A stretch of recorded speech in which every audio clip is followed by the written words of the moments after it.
I'm Karma Kitaj. I'm your host for A Livelihood, Readventures as We Age. Today I'm bringing you a new woman as my guest. Her name is Joan Campbell. And welcome, Joan. I'm delighted to be here. I'm so delighted to get you here. And we started to talk some weeks ago, and I think I heard about you because I know that you are a member of what's called HILR, which stands for what? Harvard Institute of Learning and Retirement. Okay, right. But you're not really what used to be called retired at all. Well, I'm probably not as active in business as I was when I started. But I do a small amount of consulting. But at one point I had a large staff in Boston, and so being at Harvard Institute of Learning and Retirement has allowed me to redirect my interests in directions other than business and more in courses that I didn't have the time to take when I was in college. And from what I understand about HILR,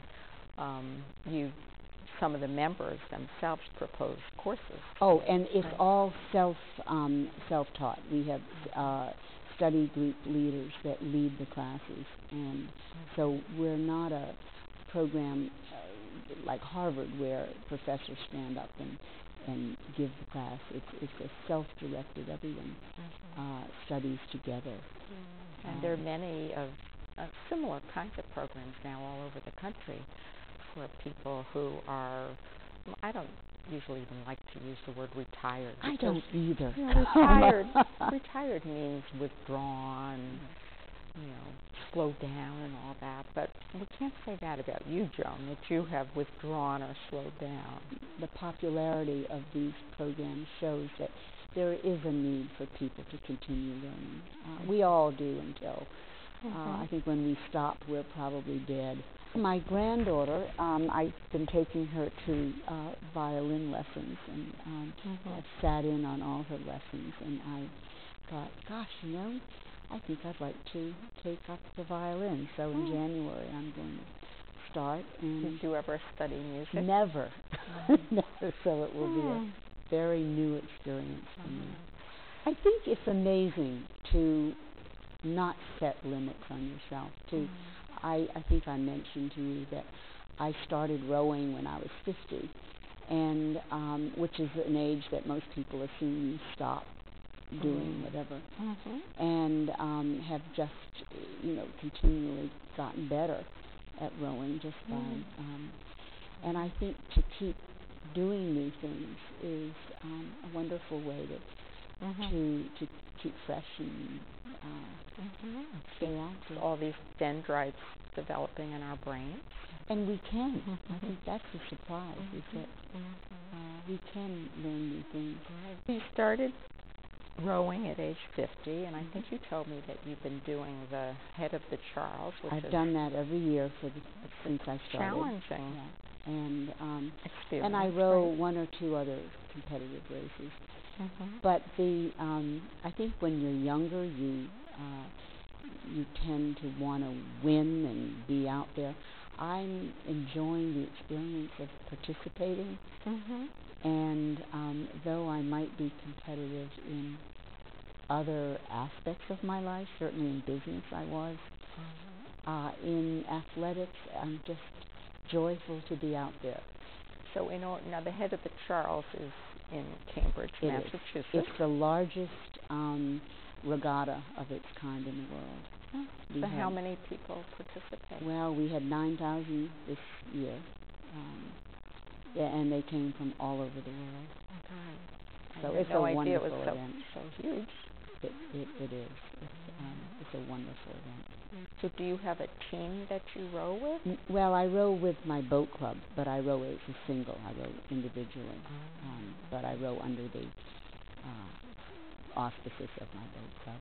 You've also been so active that I think you told me you've trekked across Spain. When I was 65, actually the day of my birthday, I took my first step and hiked across the Pyrenees and across Spain, which was 512 miles, which is the oldest pilgrimage route in the world. Historically, it's kept its same footprint since 800.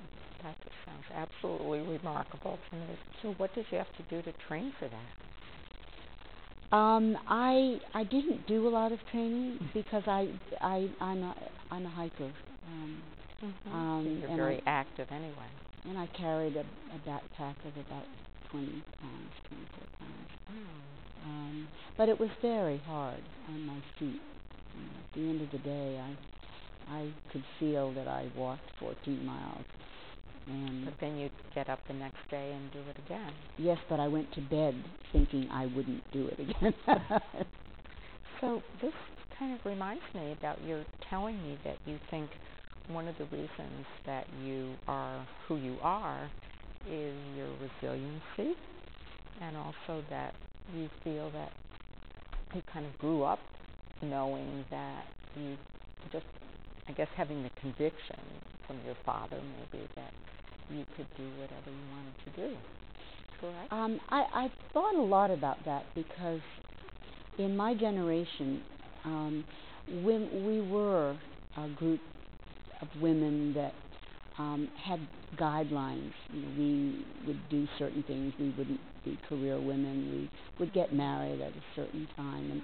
And I think the larger framework of my life included that template. But I mean, that was your expectation. That was my expectation, and the expectation, I think, of my parents, that I would go to college and get married and have a family and support my husband and but stay at home. And stay at home. On the other hand, I had this innate feeling that I could do anything, and I hope that young people still have that. So back when you got married in your 20s or something? Well, late 20s, which again was late for women my age. I married someone who was starting architectural school at Columbia. And I worked and put him through and thought, great, now I will start my life. It didn't work out that way. We ended up with 3 children, but our marriage didn't last, and I was left with nothing really. Nothing financially, Nothing. And it was. I can't pretend that was an easy time. I would wake up in a panic many nights for years, wondering, I wonder if I'm going to make this. But it ended up being so wonderful because it kept me going, doing what I needed to do, and ended up with a business that I just love. Clients and candidates that I work with that are wonderful. So why don't you say a little bit about the business that you started back then?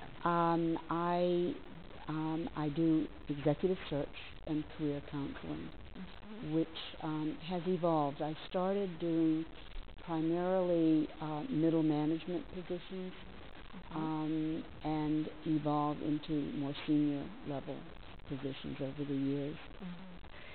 And I think you told me that your business grew beyond your wildest dreams. Maybe because I never had a business plan. I just wanted to to be able to support my family. And it has been amazing. It has truly allowed me to send 3 children to private school and Ivy League colleges and live in a wonderful without a lot of financial burden. So we're just about ready to finish today. Are there any parting thoughts that you have that you'd like to share for people in our generation who are maybe thinking about cutting back from their work?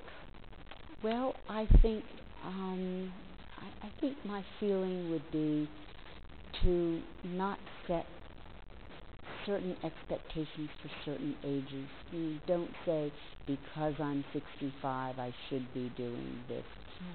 Do what you feel like doing, and don't think about an age factor connected with that.